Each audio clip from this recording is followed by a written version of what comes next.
Bai, bueno, jende honitzaki, San Ferminek historia luzea dute, karrika hauek ere historia luzea dute, eta gure lankide Andoni izan da, historiaz, eta historikoa den persona bat Iruñan, bera da irakasle bat, Mangado, oso famatua da, berak izugarri maite du Iruña, izugarri maite du San Ferminen historia, eta berak kontatuko dizkigu, bitxikeri edo zertzela batzuk.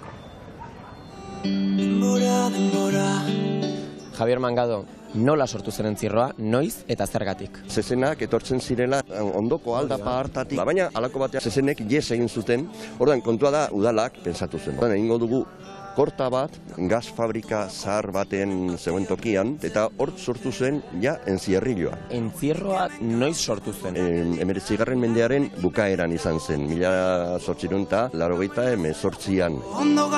Pentsa ezagun, 1980 arte kantatzen zen alde honetara begira. Hasi zenean, ez egoen hemen irudirik, eta kantatzen zuten, a San Fermin pedimos, eta zuten zeruari begira.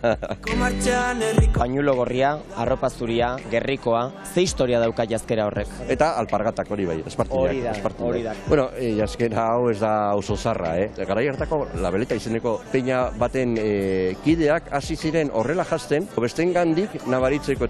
Ibilbidea jarraitzekotan, hemendik jarraitu beharko genukela, eta merkadereseko bihurgune hori hartu, orain dela urte askoan etzen horrela. Ez. Claro, garai hartan, bi mende eta gehiago, zezenak liatzen ziren Gazteluko plazan.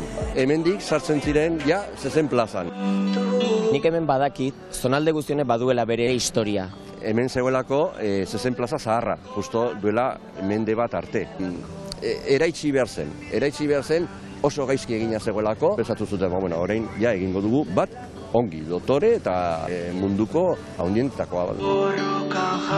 Bueno, Javier, ailegatu gara, zezen plazara, gure helburura. Eskerrik asko bihotzez.